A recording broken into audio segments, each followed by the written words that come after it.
Freud was the first psychoanalyst, but there were many, many others that came after him.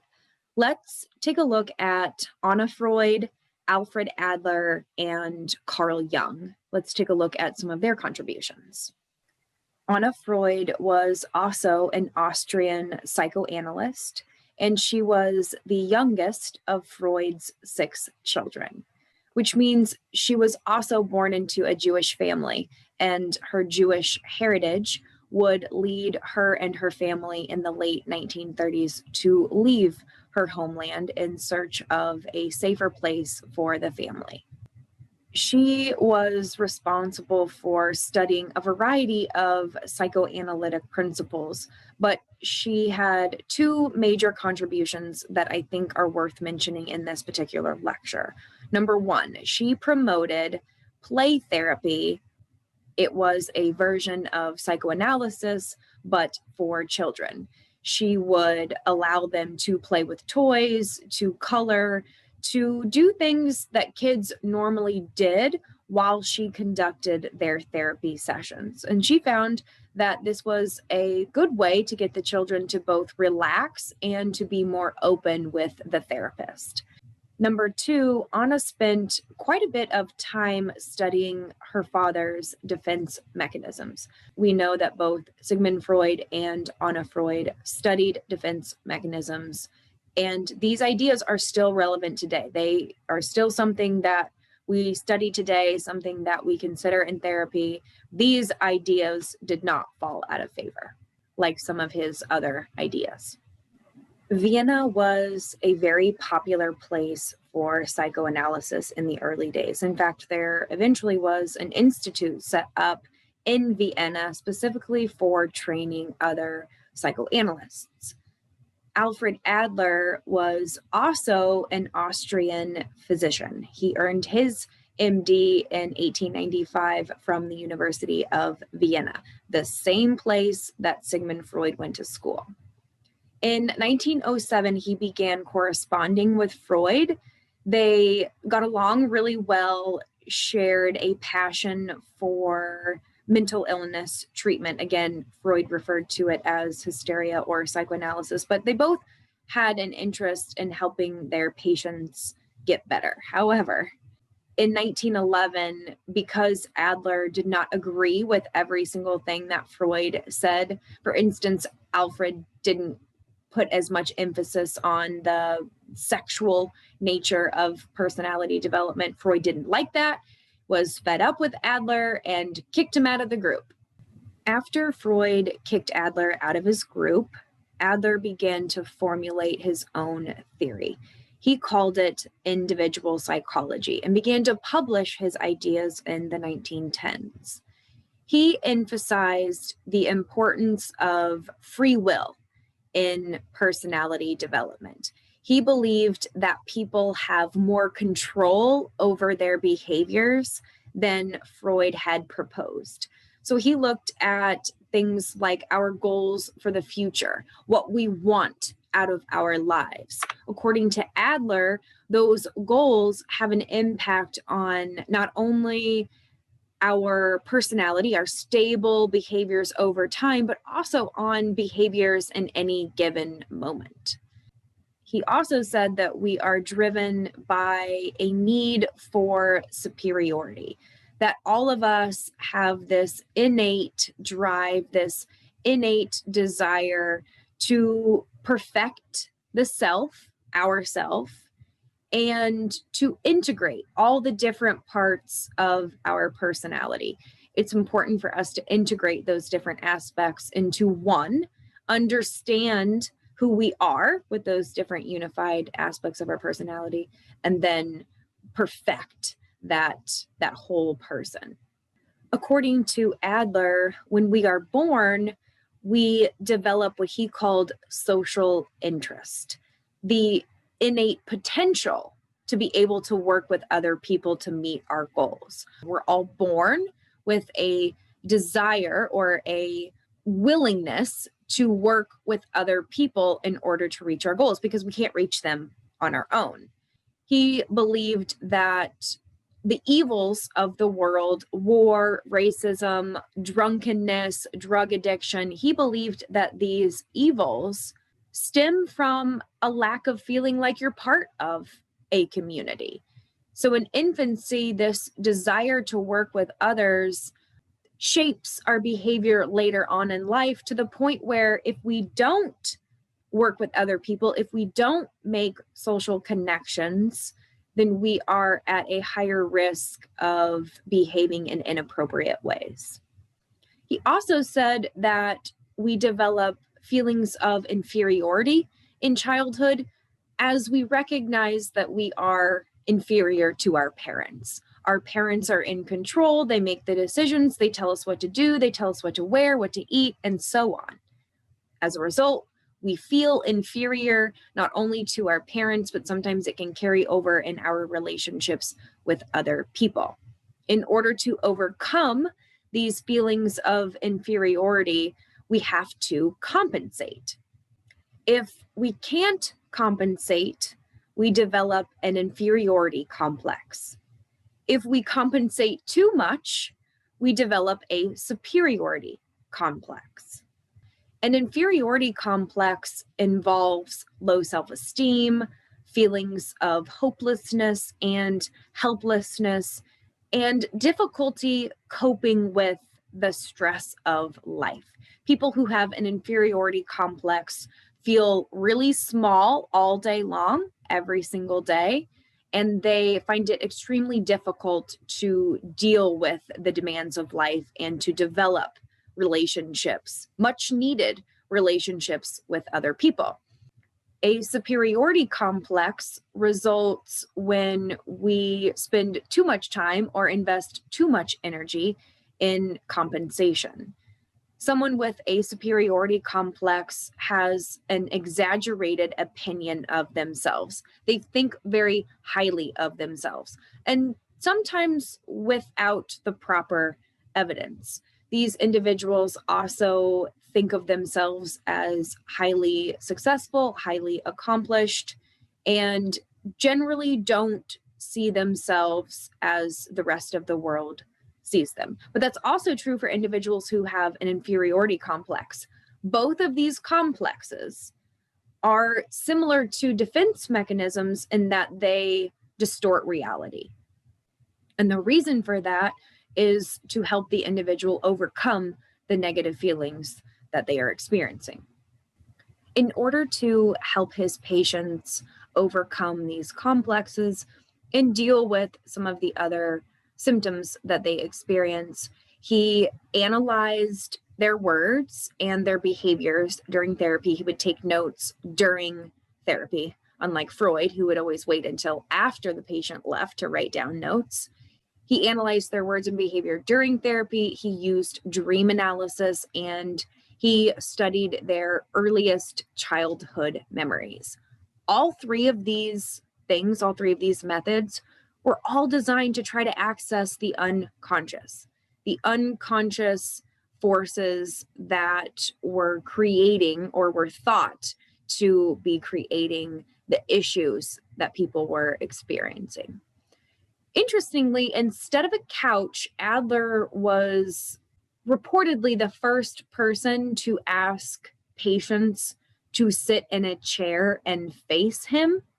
Down the road, this became the norm. And even today, if you go to a counseling session, chances are you are going to sit across from the counselor. You will look at the counselor. You will speak directly to the counselor. The idea behind this was to make the conversation feel more like a real conversation. He was trying to access the unconscious, but in a less Freudian way. He actually had face-to-face regular conversations with his clients. Last, but certainly not least, Carl Jung is yet another important contributor to the treatment of mental illness. Jung was a Swiss psychiatrist who earned his medical degree at the University of Zurich in 1902.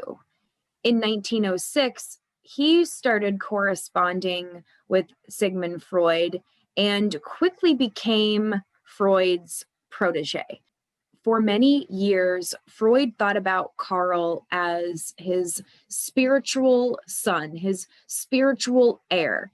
Freud had planned on shaping Jung into a super psychoanalyst and having him carry on Freud's legacy. However, Jung did not share the same ideas. He had his own ideas about what might be causing the symptoms that Freud and he noticed in their own patients.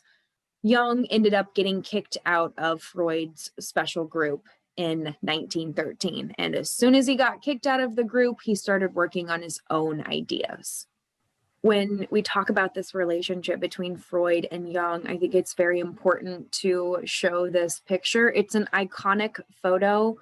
On the left is Sigmund Freud, and on the right is Carl Jung. Between 1906 and 1913, these two spent a lot of time together. They were inseparable. They slowly began to drift apart, but Freud did not realize how much Jung disagreed with him until just about the time they split. So for Freud, it was a big shock. For Jung, he sort of knew for many years that this partnership was probably not going to last. In the middle is G. Stanley Hall. This photo was taken during the one and only trip that Freud made to the United States in 1909 at Clark University. And I can only imagine what Freud is thinking at this moment, because we know from his notes that this meeting was a big deal to him. Coming to the United States in 1909 made him feel like a hotshot. He thought that his ideas were finally going to make him rich and famous. This is the only time he came to the United States. He never returned. His ideas were more popular in Vienna and in Europe than they were in the United States. Like Adler, Jung did not let Freud's disappointment in him keep him from doing his job. He created his version of psychoanalysis called analytical psychology, also in the 1910s, just as Adler developed his individual psychology in the 1910s. According to Jung, the psyche, his word for personality, has three different parts: the ego, the personal unconscious, and the collective unconscious. The ego is concerned with perceiving, thinking, feeling, experiencing the world. It is in charge of all of the mental processes that allow us to live our lives. The personal unconscious and the collective unconscious are below awareness, just as you would imagine the unconscious would be. Some people's egos are oriented toward other people, the outside world, the external world. These individuals tend to be more open, more sociable, more assertive in social situations. He said these individuals have extroversion. On the flip side, introverts tend to orient toward themselves, toward the inner world. And they also tend to be more shy and withdrawn.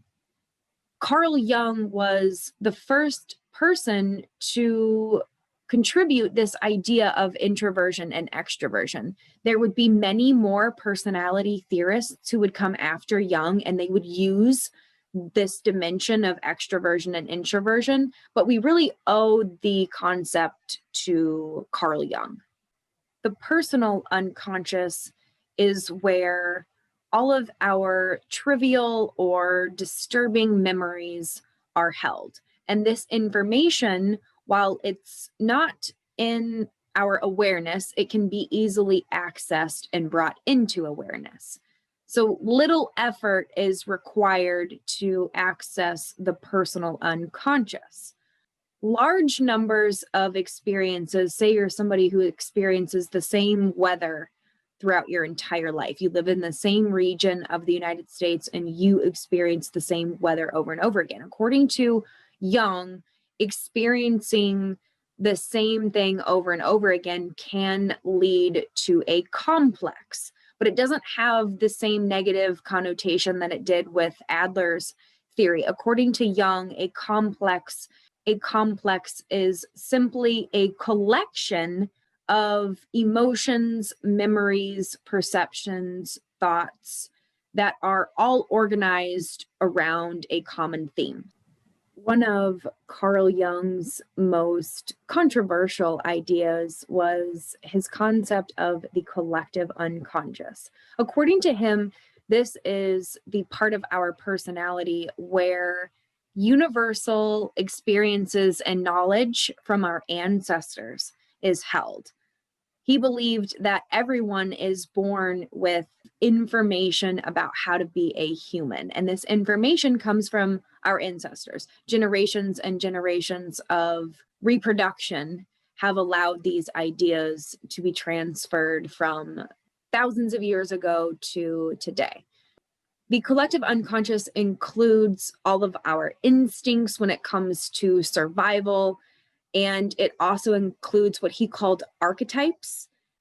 These are the pre-existing images, the pre-existing mental models that we have of different roles in life. And so at the bottom of the screen, you see some examples of his archetypes. He had quite a few. He believed we all had an archetype for birth, and we all have an archetype for death.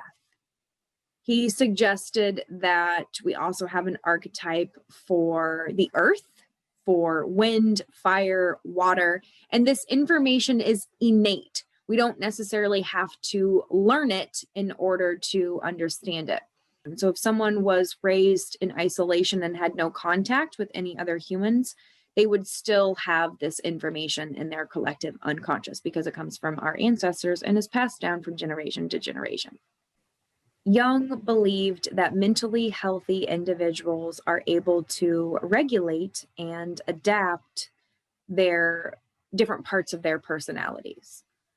Psychoses and neuroses develop, according to Jung, when the mind is not able to self-regulate. For instance, when information in the unconscious needs to be in the conscious.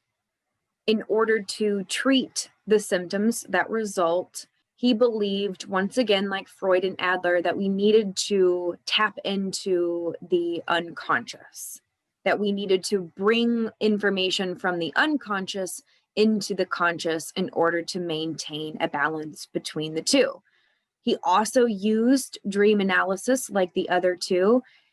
Carl attempted to collect a little bit more information about people, not just childhood memories, but also memories from adolescence, from adulthood, recent memories. He tried to sort of write a biography about his clients in order to better understand exactly what they were going through. And Jung developed his own method called the word association task in order to try to tap into the unconscious. On the last slide of this lecture, I just want to briefly describe Carl Jung's word association task. He would say a single word like blue, lamp, bread, and record the first word that his patients said.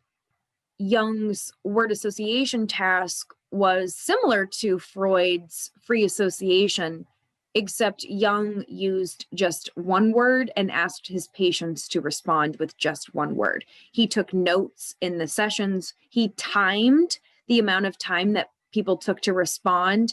He paid attention to their physiological responses, their heart rate, sweating, blinking, things like that. The longer the reaction time, the more physiological arousal, the more important that particular word was to that patient.